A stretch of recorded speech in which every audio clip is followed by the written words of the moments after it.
आदाब, नमस्कार, सत श्री अकाल।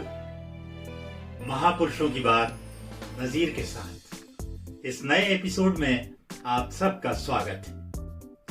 साथियों, हमने जैसा कि अपने पिछले एपिसोड्स में जिक्र किया था कि हिंदुस्तान के स्वतंत्रता आंदोलन या आजादी की लड़ाई का एक महत्वपूर्ण अध्याय है 1857 और इसके लिखने की शुरुआत 10 मई 1857 को मंगल पांडे ने मेरठ से कर दी थी। कई जगह इस बात का जिक्र आया है कि यदि ये विद्रोह, ये युद्ध, ये बगावत अगर संगठित रूप ले लेती तो शायद परिणाम कुछ और होते।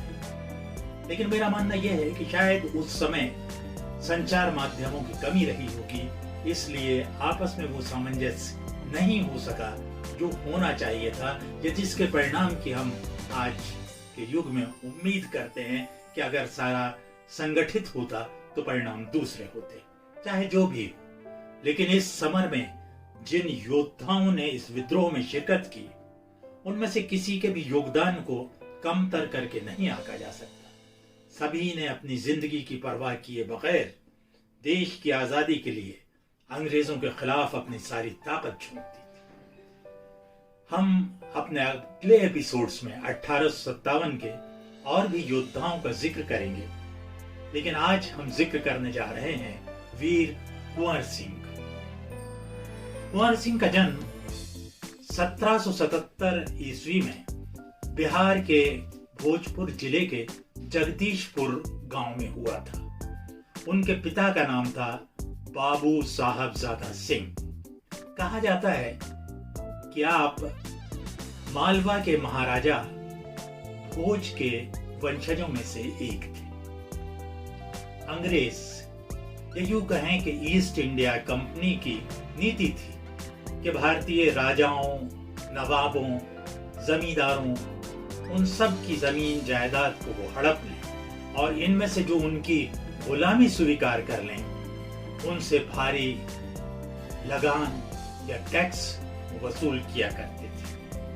इसी तरह से कुंवर सिंह की काफी जागीर अंग्रेजों ने हड़प ली थी। जब आजादी के इस आंदोलन की चिंगारी फैली, 80 वर्षीय कुंवर सिंह के खून में भी युवाओं की भांति उबाल आने लगा। और इस बुजुर्ग युवा ने, मैं एक विशेष वर्ड इस्तेमाल कर रहा हूँ, विशेष शब्द इस्तेमाल कर रहा हूँ, इस बुजुर्ग युवा ने देश को आजाद करने का संकल्प लिया। उधर हम अगर संसाधनों की बात करें तो कुंवर सिंह के पास अंग्रेजों के मुकाबले बहुत कम संसाधन थे, किंतु जज्बात उछाल मार रहे थे। उन्होंने सबसे पहले क्रांतिकारियों को संगठित किया, फिर अपनी ताकत, अपने संसाधनों का आकलन करने के बाद उन्होंने छापा मार युद्ध नीति अपनाने का निर्णय लिया। और एक कहावत है, तू डाल डाल मैं पात पात, इसको साकार करते हुए उन लोगों ने अंग्रेजों को बहुत छकाया। कई युद्ध उनने अंग्रेजों के साथ किए, कहीं जीते तो कहीं हारे। संघर्ष के पहले ही दौर में 27 अप्रैल 1857 को उन्होंने दानापुर के सिपाहियों, भोजपुर के और अन्य स्थानीय साथियों के साथ हमला करके आरा पर विजय प्राप्त कर ली। यहाँ की जेल के कैदियों को आजाद कराया और खजाने को अपने नियंत्रण में ले लिया। जब अंग्रेजों ने जवाबी कार्रवाई की, बीबियागंज की तरफ जबरदस्त संघर्ष हुआ। स्वतंत्रता सेनानी जगदीशपुर की तरफ बढ़े, अंग्रेजों ने अंधाधुंध फायरिंग और तोप के गोले बरसाए। कुंवर सिंह को शिकस्त मिली, लेकिन उस हार से उनके हौसले पस्त नहीं हुए, बल्कि उन्होंने अपनी फौज और भी संगठित करने के प्रयास किए।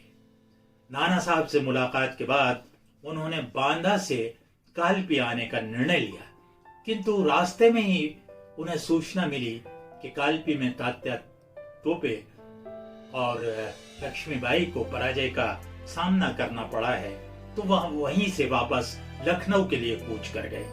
लुका छुपी, आमने सामने मारामारी चलती रही। कुंवर सिंह ने बांदा, रीवा, आजमगढ़, बनारस, बलिया, गोरखपुर आदि में अंग्रेजों के छक्के छुड़ाए, विजय भी प्राप्त की। लेकिन एक तरफ कुंवर सिंह के सीमित साधन और दूसरी तरफ अंग्रेजों की साधन संपन्न फौज। अंग्रेजों ने हमला करके आजमगढ़ लखनऊ को फिर से अपने कब्जे में कर लिया। कुंवर सिंह अपनी किसी नई योजना के तहत बिहार की तरफ रवाना हुए। गंगा नदी तैर कर पार कर रहे थे कि उनके एक हाथ में अंग्रेजों की गोली लग गई, जख्मी हो गए। गोली हाथ में रहती तो संक्रमण फैल जाने का खतरा, और कुंवर सिंह के अंग्रेजों के प्रति नफरत इतनी गहरी कि उन्होंने अपने ही एक हाथ से तलवार लेकर दूसरे हाथ को काट डाला। उन्होंने खून बहता रहा और ऐसी हालत में भी जगदीशपुर के जंगलों में अंग्रेजों के साथ युद्ध किया। युद्ध ही नहीं किया बल्कि एक बार फिर से जगदीशपुर को अपने कब्जे में भी ले लिया। तारीख थी 23 अप्रैल 1858, लेकिन बहुत अधिक जख्मी होने के कारण, बहुत ज्यादा खून बह जाने के कारण 26 अप्रैल 1858 को कुंवर सिंह इस दुनिया फानी को अलविदा कह गए। हम इस वृद्ध युवा क्रांतिकारी को श्रद्धांजलि अर्पित करते हैं। आपको हमारा ये एपिसोड कैसा लगा? कमेंट बॉक्स में जाकर कमेंट जरूर करें। अच्छा लगा हो तो इसे ज्यादा से ज्यादा शेयर करें। जल्द ही किसी दूसरे महापुरुष की जीवनी के साथ फिर आपसे मुलाकात होगी। जय हिंद, इनकलाब जिंदाबाद।